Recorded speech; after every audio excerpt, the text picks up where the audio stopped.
Boleh.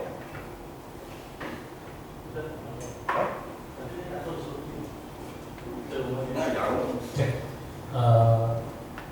Kalau bicara umum Pak, boleh kan Pak? Kita pernah, sudah pernah asuransi umum tapi ya. Tapi sebenarnya harusnya kalau savingnya ada, berarti sebenarnya ada. Ada kasus yang bisa kita cost case ya, cuma pernah ada kasus gini. Tapi yang dipastikan dulu adalah pada saat eksdasi adalah satu, ada pernyataan dari kita nih Asrindo, entah bagian klaim, entah divisi yang bersangkutan bahwa klaim ini tidak layak bayar. Kita tolak secara risiko. Itu dulu penting. Nanti bakal ada suatu usul, dapatnya pertimbangan bisnis nanti Pak, pertimbangan bisnis atau hal lain biasanya seperti itu. Tapi itu dibolehkan. Nanti gini, kalau bicara legal kan gini, Asrindo secara perusahaan menurut saya juga legalnya ya, nggak bisa juga ada proses namanya grasi dalam asuransi. Itu kan itu resmi Pak. Boleh, tapi bukan hal yang digampangkan. Memang ada tempatnya. Sepatnya ada Pak. Tempatnya ada. Secara hukum itu ada. Cuma tadi harus ada pernyataan tertulis bahwa klaim ini tidak layak bayar karena secara resmi tidak dijamin. Itu dulu. Ada Pak. Kita benar. Jadi secara hukum asuransi sendiri ada mekanisme pembayaran klaim secara eksgrasia. Betul Pak. Maksudnya berarti selama ini Asrindo membayar klaim secara eksgrasia itu belum pernah ada temuan ya Pak?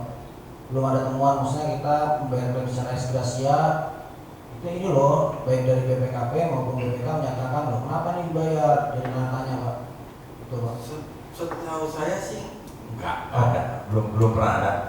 Sepanjang itu dilakukan dengan prosedur yang benar, ya. Karena kewenangan eksgrasia itu bukan di kita. Iya. Kewenangan eksgrasia itu di direksi. Kalau yang melakukan eksgrasia itu kita, salah. Itu justru karena direksi itu Pak. Justru karena pemutusan direksi, tanggung jawab hukumnya sudah beralih Pak. Betul Pak. Maksudnya pernah ada Pak kasus, pernah juga kasus seperti itu Pak. Karena menurut kesalahan menganalisa pembayaran klaim aja sudah menimbulkan benar apalagi pembayaran klaim Pak. Berarti belum ada Pak. Kita pernah Pak. Pernah melakukan pembayaran eksgrasi untuk asuransi lumayan besar Pak. Cuma dari awal tolak emang, nanti prosedurnya nggak gampang emang. Kita tolak, terus kita kirim ke nasabah, tapi karena hubungan dengan bank Pak. Mereka kirim dari bank atau bank kita asuransinya, di kita komputer, dia udah lakukan bisnis Pak. Tapi artinya gini, tidak ada hukum kalau saya bilang, karena emang ranahnya tersebut ada. Memang ada satu tempat. Ada wadahnya. Ada. Asuransi umum ada. Asuransi kredit pernah. Surety ada juga. Ada kasus-kasusnya. Ada juga ya? Ada. Memang itu ada wadahnya. Iya. Ada. Tapi awalnya harus dilakukan penolakan dulu. Setelah dilakukan penolakan, harus ada sanggahan dari yang ditolak tadi, gitu. Yang meminta kebijakan, istilahnya Asrindo. Nah, di situ kita hanya meneruskan saja kepada kantor pusat untuk dilakukan pembayaran secara eksgrasia. Ada asuransi kredit ada. Saya pernah ngalamin di Bandung. Tapi yang rugi ya, kita bayar misalnya eksgrasinya 1 miliar, kita minta balik 2 miliar kredit. Jadi secara hitungan itu bicara bisnis saja. Ya, biasanya negosiasi itu. Jadi sebenarnya nggak ada rugi sebenarnya. Ada lagi?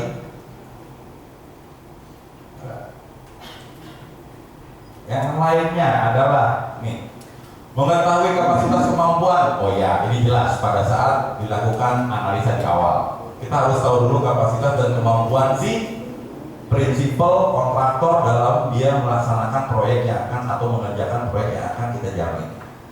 Kemudian menghindari penutupan penjaminan yang berdasarkan kontrak tidak langsung. Kontrak bukan antara OPJ dengan prinsipal, ini contohnya Tara sebenarnya.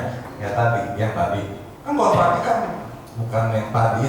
Jadi contohnya ini, coba tolong dihindari. Karena kan dasarnya kita tetap sama kontrak nantinya. Nah, polis dalam bahasa asing sebaiknya dibuat juga dalam bahasa Indonesia, karena kadang-kadang kita suka dispute terhadap bahasa. Terus mencermati klausula yang ada di dalam kontrak yang akan melemahkan posisi Askrindo sebagai penjamin yang akan berdampak kepada timbulnya kerugian. Hati-hati, ada klausula-klausula yang kadang-kadang menyebutkan bahwa klaim itu bisa apa ya namanya ya, bisa dilakukan oleh sepihak. Kadang-kadang ada yang kayak begitu tanpa perlu dibuktikan dan sebagainya. Mungkin Retno sama Habibie lebih banyak kali tahu ada klausula-klausula yang aneh-aneh. Ya kan? Apa namanya contohnya dong? Kasih mic-nya coba tuh. Klausula yang kadang-kadang menurut kita itu kok aneh gitu ya. Nah ini hati-hati.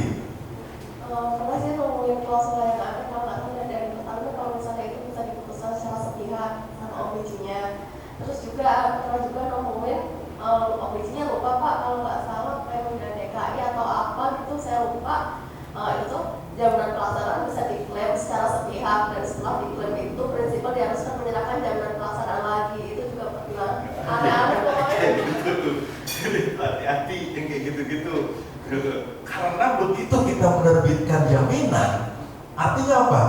Kita sudah terikat bahwa kita menyetujui apa yang ada di dalam kontrak itu, gitu.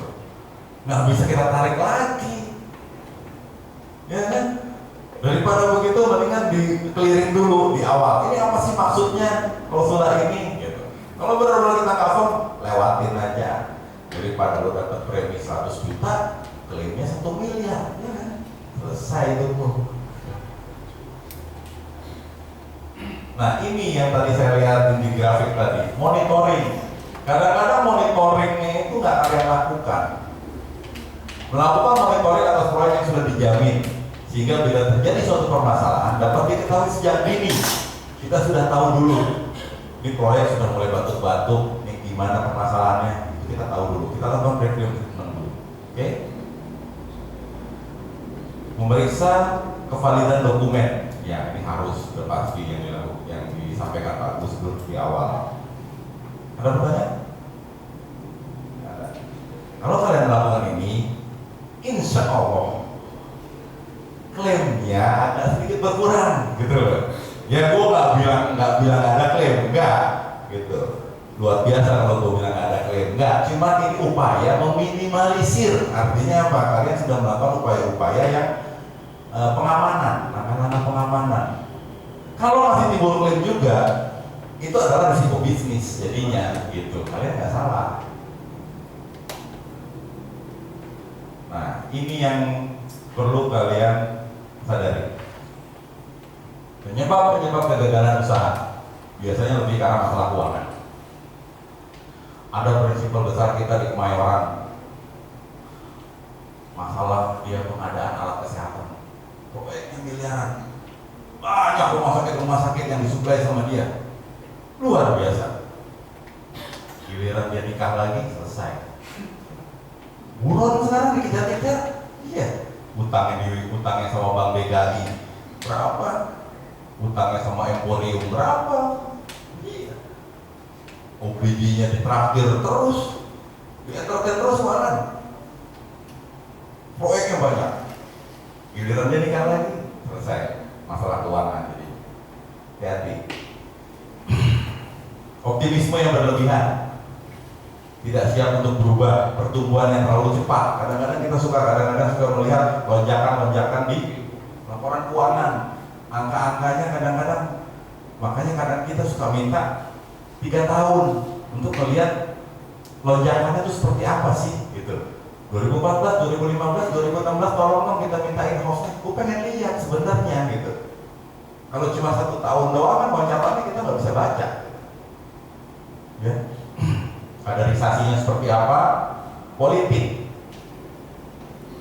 Hati-hati politik. Dalam sekarang aja kena, ya, proyek-proyek listrik. Politik. THT kan juga? THT. Dia dapat bisnis karena kedekatan dengan pejabat. Iya. Kedekatan dengan pejabat. Itu politik.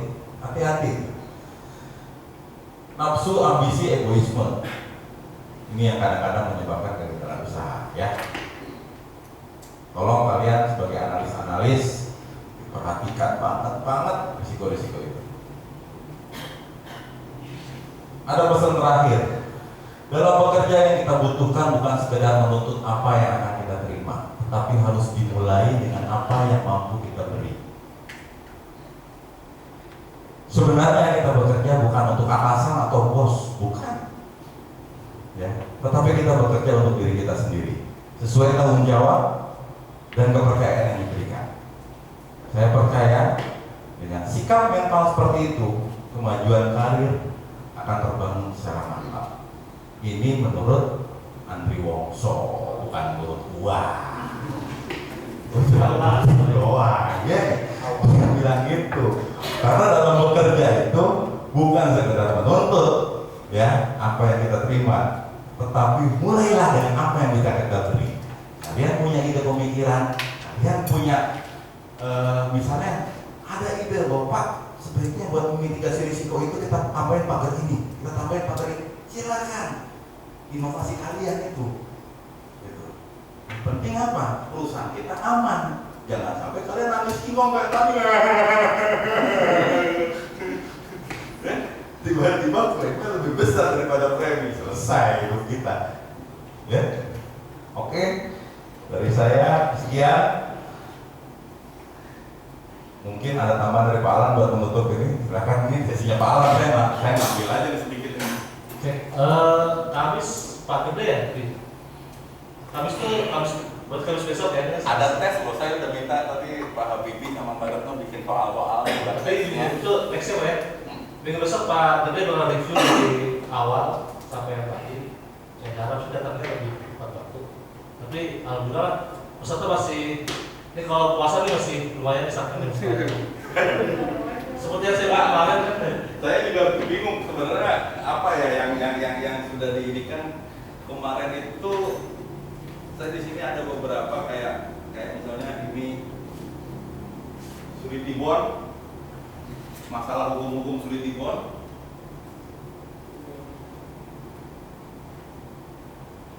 Bagaimana proses Suriti Bond, dasar-dasar penerbitannya, peraturan-peraturannya,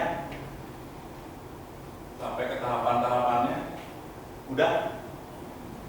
Belum? Belum. Kok jadi gue bingung? Jangan gitu dong. Sampai di sini yang namanya bank garansi, undang-undang perbankan seperti apa, dasar hukumnya, dasar hukum untuk penerbitan bank garansi, belum ya? Wah, berarti masih ada jasanya Habibie lagi berarti. Jangan. Beda kontrak. Beda kontrak. Tuh SEBI itu 2388 Kepdir 18 Maret ini tentang pemberian bank garansi itu seperti apa? Belum ya? Belum. Wah. Belum malah. Belum ya? Belum, masih ada lagi berarti sebelum. Kalau subrogasi ini setelah ini sebenarnya setelah terjadi klaim. Setelah terjadi klaim, lu mesti ngapain sih gitu? Kan klaim ini udah terjadi nih. Terus apa yang mesti lo lakukan gitu setelah terjadi klaim? Masih belum Pak. Nah, ini kan ada dasar-dasar hukumnya. Nah, ini 344 Kuhap Perdata, ada nama 33. Kalau lu mau nagih kayak gimana? Terus gimana? Ada juga mengenai ini dasarnya untuk pengadaan barang dan jasa. Karena pengadaan barang dan jasa itu kan ada beberapa kontrak, ada dana APBN, ada dana APBD, masalah IPA, satuan perangkat pekerja. Nah ini metode pemilihan penyediaannya seperti apa? Kalau dia barang, kalau jasa lain, kalau konstruksi yang dipakai apa metodenya? Kalau konstruksi pasti dia pakai pelelangan umum, pasti. Kalau konstruksi dia pasti pelelangan terbatas, bisa. Belum ya? Belum. Belum. Karena misi pemanalisa sih Pak. Jadi Oh, yang menghubungkan itu yang jadi hukum aja ya. legalitas, literasi tadi, kalau sudah mulai proyek Pak. Oh. Belum sampai sini Pak. Belum sampai sini ya? Belum. Artinya Ini yang bisa sebagai bentuk perjanjian tuh kita. Ini bisa surat perintah kerja, surat perjanjian itu bisa sebagai dasar kita. Jenis kontrak ada beberapa macam, langsam, harga satuan, harga gabungan, persentase, teknologi, belum ya? Ya, ada tuh pengen tahu. Masa buah? Habis lebaran. jadi PRKBB. iya, nanti kalau kemarin kan sih Pak, semangatnya adalah kita menyamai persepsi berkenaan dengan analisa kita nih Pak. Artinya kecepatan dalam hal kan awal-awal kan pada saat dari komil kan agak-agak nih kok beda nih. Analisa kita dengan cabang tuh beberapa hal agak beda. Dari itu melihat sebenarnya sih Pak. Boleh coba belajar aja pada belajar.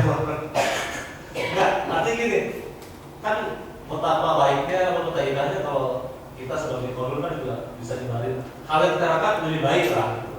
Dan mudah-mudahan sih ke depan juga sama kan. Sepakat. Kemarin itu memang penyamaan analisa dulu. Analisa dulu, Ya. apa ya? Analisanya sudah sama, cuma nanti untuk melakukan analisa itu, Yap.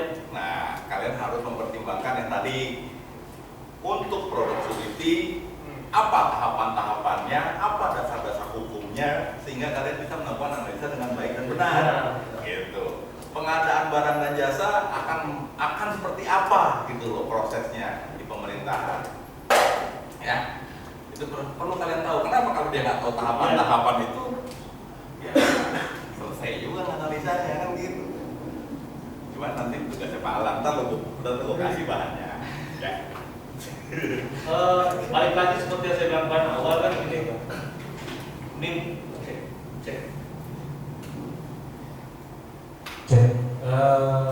kan sepakat nih Pak, mimpi besar kita adalah gini, yuk kita belajar bareng-bareng segini. Ada mimpi besar kita bahwa di Korwil ini kita lihat kan ada yang belum diangkat PKWP, ada yang sudah. Tapi itu sudah muda nih. Terus kita ngobrol Pak Gede, Pak Habibie, Pak Gus Dur bahwa masalah kita bersama adalah di Asia ini adalah keterbatasan SDM, ketergantungan kita pada SDM pada satu orang. Misalnya gini, AMD untuk di Jakarta Timur ya, Tara, hanya Tara, nggak ada Tara selesai. Kalau ada gabungan itu ada hal yang salah menurut kita. Nah, kita coba berubah itu, mencoba berubah itu. Ini kan terjadi cuma di sini, terjadi sering ya saya tahu ya, karena saya pada pusat juga. Kalau nggak ada SINA nggak jalan, itu kan masalah. Padahal perusahaan yang benar nggak ada orang lagi, sistem udah jalan. Mimpi kita nanti saya nggak ada, kan sih pengen maju juga, pengen naik tingkat. Tanah juga nggak boleh kasih diikat terus di cabang. Dia pengen jadi AMD juga di mana, di Ambon gitu misalnya. Artinya gini, ada yang unfair saya bilang, ada yang unfair. Untuk diklaim aja ada video misalnya. Saya pernah mau tarik malah nggak boleh kan nggak bisa. Salah lu juga dong, lu nggak pernah bagi ilmu lu ke bawah. Salah bos lu juga Pak Jajat, nggak pernah menyuruh anak lu bagi. Sekarang era malah, era kerja. Iya dong. Saya bakal jual anak bos saya yang udah habis gitu kan. Saya jual dia. Saya pengen saya pintar saat saya pintar, bos orang lain nanti mereka bisa naik. Dan itu yang kita pengen transfer ke teman-teman cabang. Kalau kemarin selalu Pak Bagas, selalu Maya, kenapa nggak anak buahnya? Kalau pas, jadi gini, itu sih semangat seperti itu. Yuk belajar bareng-bareng. Enggak cuma makanya gini, kita kemarin untuk AMD nggak wajib. Dia itu AMD, BAMD tanggung dan 2 orang belajar di bawahnya. Kita pengen nanti Tara sakit, kan pengen sakit juga Tara ya. Pengen cuti maksudnya. Jadi kalau saya bilang, lu juga pengen sakit tuh sehari, maksudnya kerja buat terus, itu masalah kita sebenarnya. Mimpi kita adalah perusahaan BUMN merasa joint venture. Semua orang tuh bisa analis, semua orang bisa marketing. Kalau joint venture itu, saya ini dulu ada letter marketing Pak. Makanya kalau bukan sombong, kalau awal marketing sih kenalan orang banyak banyak sekitar. Cuma saya ada letter gitu. Saya bisa tanda, saya juga bisa marketing. Kita udah nggak kotak-kotak lagi. Ini udah 2 hari nggak kotak. Enggak, artinya gini, mimpi kita seperti itu. Walaupun nanti job desk kita adalah tetap pertanggungan, tetap pemasaran. Kita pengen plus betul untuk segini dan kawan-kawan ya. Jadi jangan pernah jangan pernah berhenti buat belajar, ngantuk, berkorban dikit lah. Karena kita mau coba berbaik, ya teman-teman juga harus sih ngambil hal yang positif. Buat yang nanti teman-teman mesti KWT, bermimpilah buat sudah diangkat. Seperti itu sih. Kan tahapannya ini, pintar dulu dong. Kalau saya bilang sama Lia, sama Habibie, kalau kita mau jadi seorang kabak, kalau saya ya, saya harus siapin dulu menjadi kabak itu apa.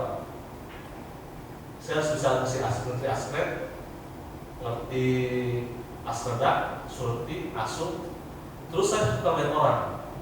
Terus tambahannya saya belajar golf sekarang. Saya siap-siap dong. Jangan gini, jangan saya mau jadi kasih. Awalnya cuma surti aja. Ya kan nggak cukup ilmunya. Jadi kalau saya sih bilang, siapin diri kita jadi apa yang kita tuju, nanti Tuhan yang bakal ambil kita. Salam support saja. Itu sih. Ya siapin. Jadi balikin bola lagi. Terima kasih. Tetap semangat, pokoknya gini. Mimpi terus yang tinggi, taruh harus jadi AMD. Kamu salah apa? Kamu sudah ditaruh nanti. Ya, mimpi aja. Dan jangan pernah takut transfer ilmu deh. Jangan pernah takut. Karena saat kamu transfer ilmu kamu bercerama. Ya, oke. Jadi kita goyang rasa joint venture ya.